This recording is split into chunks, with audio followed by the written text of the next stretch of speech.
Hi everyone, I'm Maxine and I'm 30 years old. This post is about my very annoying mother-in-law, Kayla, and how I got back at her. I grew up in a modest family.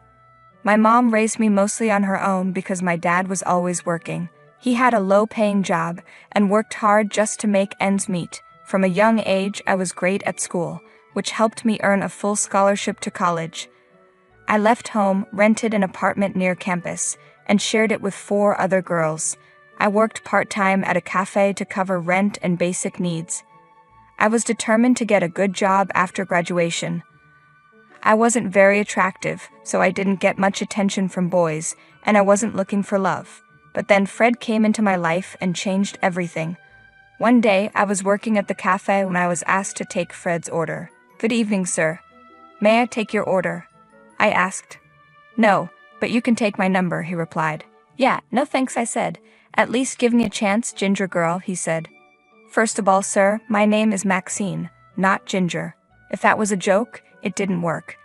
Now, may I take your order?" I asked.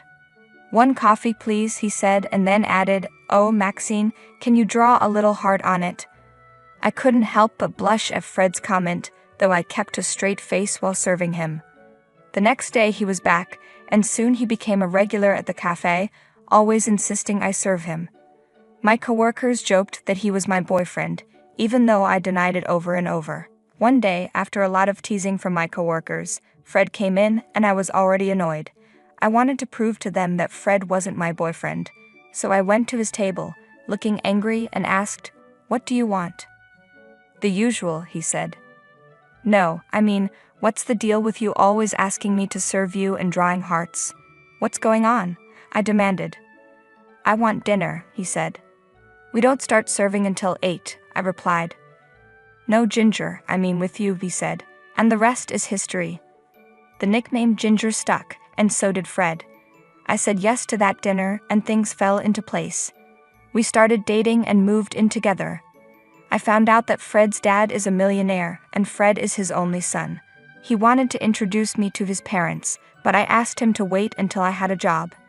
After graduating, I got a job as a sales manager and quickly made a name for myself. I was earning well and felt confident about meeting Fred's parents. When I told Fred I was ready, he warned me that his mom was very protective and not to take anything she said to heart. I thought I could handle it, but I had no idea how toxic Kayla would be. One Sunday morning, we went to meet Fred's parents. We drove up to their huge mansion, which would have amazed little Maxine. It was like a princess fantasy from my childhood. I felt nervous as we walked through the grand hall to the dining room, where Fred's parents were waiting. Kayla and George were sipping wine when we sat down. George poured me some wine before I could decline, and then the conversation took a turn for the worse. "So my dear, what was your name again?" Kayla asked. "Maxine, ma'am, but you can call me Max," I replied. "Yes, sorry, Maxine. I can hardly remember the names of all the girls my son brings home. You wouldn't believe how many gold diggers are out there throwing themselves at my son," she said. "I believe that might be true, ma'am, but I'm not one of them," I said. "Well, you wouldn't admit it even if you were," she replied. "Mom, that's enough," Fred interrupted. "What is enough? I don't think I've said anything wrong," she said. "Mom, you're insulting me. I'm no gold digger," I said. "I'm one of the top executives at one of the best companies in the country," Kayla said. "So you think you're just a corporate worker who recently got money and my son is your backup plan if your career doesn't work out?" "Mom, I've had enough," Fred said. "I need to talk to you alone." Kayla looked offended and left the room, followed by Fred. George, who had been quiet until then, said to me, "I think you're a smart girl, Maxine. I want you to be part of our family. Don't mind my wife, she's just very protective of Fred." I tried to smile, but I was eager to find out what Fred and Kayla were talking about, so I excused myself and stood behind a door where I could hear them but they couldn't see me. "Mom, you need to be nice to Maxine. She has no interest in my money," Fred said. "You think you know better than me," Kayla replied. "I've seen many gold diggers. Just because she used to be poor doesn't mean she is now. When you met Dad, he was a billionaire. Would you have liked it if people judged you the way you're judging Maxine? Fred, don't you dare compare your marriage to your father's with your short relationship with some random girl who was poor. If you can't respect me, then you and that girl need to leave my house right now." She's not just a fling, and yes, we are leaving, Fred said.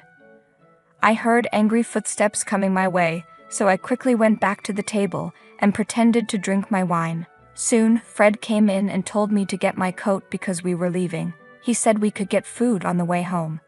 I didn't say anything, just nodded. I was on the verge of tears. The drive home was very quiet. Fred was deep in thought, and I was sniffling. I felt hopeless. I'm usually optimistic, but this situation was too much. I didn't know if Fred would have to choose between me and his family, and I really wanted his mom to like me. We stopped for pizza on the way home and had an early dinner.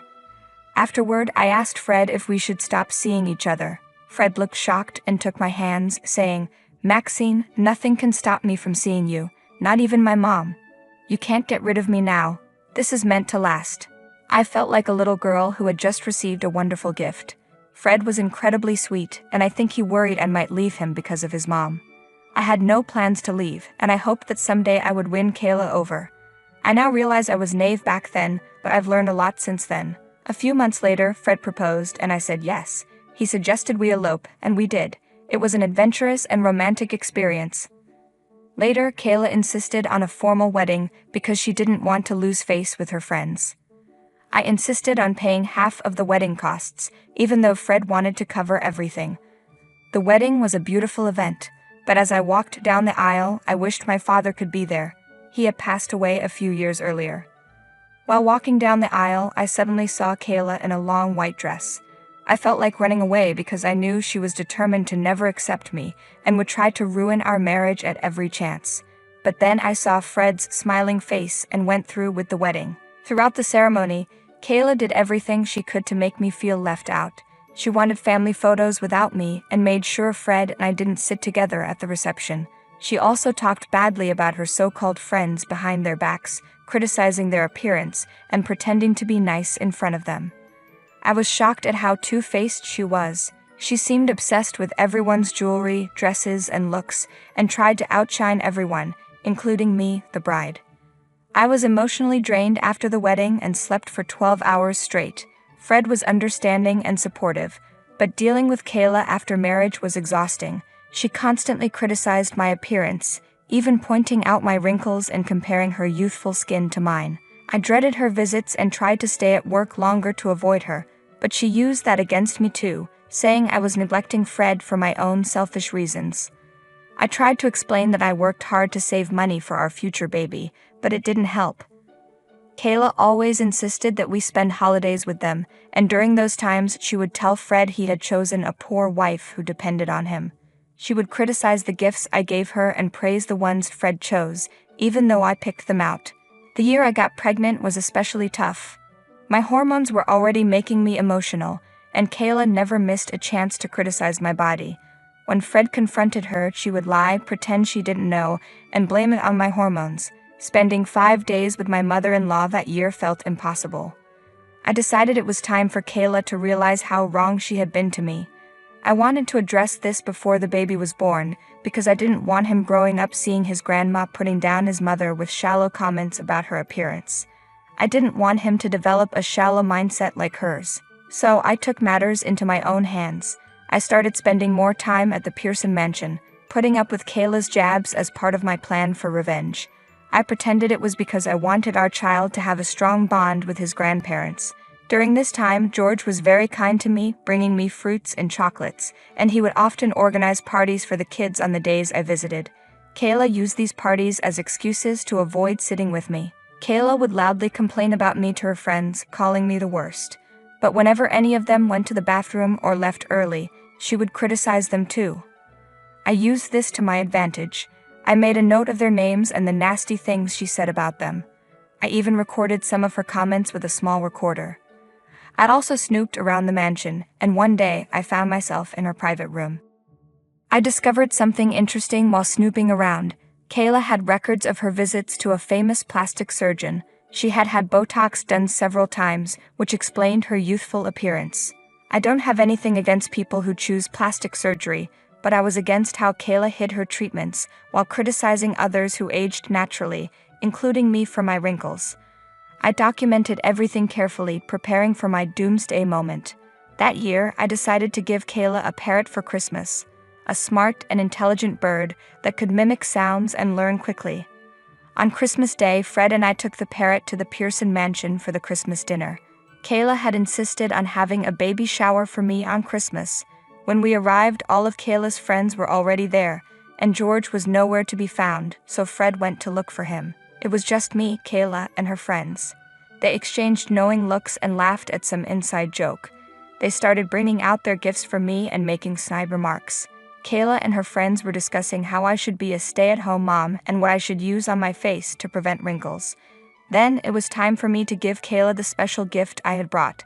I handed her the parrot, and everyone seemed impressed at first. But then something unexpected happened. The parrot started talking. It repeated Kayla's comments about her friends and made fun of their appearance. It said things like, "Did you see Linda's stomach in that dress? It's ugly, and Jenny's dress is horrible." Kayla tried to catch the bird, but it flew up to a high cupboard and continued repeating her comments. It even said things like, "Kayla gets Botox and is ashamed of aging, and Kayla is a liar and two-faced." Kayla was upset and demanded I take the parrot away, but I told her the parrot was just mimicking what it had heard. I suggested she might want to start seeing the good in others instead. I looked around and everyone was shocked. Their faces were red, and one by one, they grabbed their coats, slammed the door, and left. Kayla sat on the couch with her head in her hands. Then she looked up and said, "You did this. You ruined my image, my reputation, everything. How will this ever be fixed?" I told her, "It's not me who ruined your image. If you can't face people now, that's your own fault. Fix yourself, and things will get better." Kayla yelled back, "Don't lecture me. You're after Fred's money, aren't you? I'll make sure you don't get a penny." The parrot continued to mimic her comments, saying, "Kayla is a gold digger. Kayla is a hypocrite." Fred walked in, saw the commotion, and put the bird back in its cage. Kayla immediately complained, "Fred, your wife did this. Tell her off." Fred asked, "What do you mean, Mom?" Kayla continued, "Maxine brought the bird. You must have forced her. We'll get custody of our grandchild and hire the best lawyers. We'll make sure she loses her job and every penny she has." "How dare you make us look bad?" Fred said. "I'm not divorcing her, Mom. The parrot was just mimicking what it heard. It's clear you said those things, and now you see how obnoxious you are to Maxine. It was about time you knew." Kayla was shocked and turned to George, who was looking at the orchids in the garden. She yelled, "George, are you going to stand up for my dignity? Your son has been turned into a puppet by this gingerhead witch. Make sure she loses her job." George replied, "Actually, I can help with that. Maxine, would you like to join my company's sales department? You can work from home, and we'll pay you more than your current job." Kayla was furious. "What is wrong with all of you? She disrespected me and ruined my reputation." George calmly said, "Maxine gave you a wonderful gift. How you choose to handle it is up to you." George asked, "Do you think we have a strong case against Maxine?" Fred said, "I'm not sure." George then turned to me and said, "So Maxine, what do you think of my offer?" I responded, "I would love to take up your offer, George." Kayla looked furious and kept glancing at me, George, and Fred. I had tears in my eyes, but they were tears of happiness. I asked George if I could call him Pops, like I called my own father. He hugged me, and I felt truly blessed. Meanwhile, Kayla packed her bags and threatened to go live with her maternal relatives. Fred told her that if she left, she would miss the birth of her grandchild. Kayla said she didn't care and was better off without us. To her surprise, George didn't try to stop her, and Fred was furious at her for not caring about our baby. Kayla took a cab and left. I gave birth to a healthy baby boy in February, and both George and Fred were thrilled. My mother came from the country to visit and brought homemade cookies and brownies, which George enjoyed immensely. The month was filled with happy memories as we celebrated George Jr.'s arrival. In mid-March, Kayla returned when she realized she couldn't pay her credit card bills. She made a big fuss, claiming she hadn't been informed about the birth of her grandson. Fred reminded her that she had said she didn't care about the baby before she left, so we decided to let her be. Kayla then denied ever saying she didn't care and started to cuddle the baby. George asked Kayla to apologize to me. She acted surprised and said she didn't know what she should apologize for. When George listed the things she had done wrong, Kayla reluctantly mumbled an apology. Honestly, that was more than I expected from her. I accepted Kayla's apology gladly. That night, Fred told me he plans to keep his contact with his mom to a minimum. He didn't want our child to grow up hearing negative things about us or his grandpa from Kayla, and I agreed with his reasoning. I had been worried about this but didn't want to bring it up myself because I didn't want Fred to cut off his mom just because of me. It was a relief when Fred brought it up on his own. Since December, I've been working from home for George's company. I think I've been doing a good job managing the sales department. George says I've done excellent work, but I'm not sure because he tends to hype up little things. Still, the company's sales doubled, and George was very impressed. He asked me when I could start working from the office because there's a promotion waiting for me. I thought George's offer was a joke until I joined him in the conference room. He announced that he wanted to make me a partner in the company. I was overjoyed. We've enrolled our baby boy in preschool, and things are peaceful now that Kayla is only a minor part of our lives.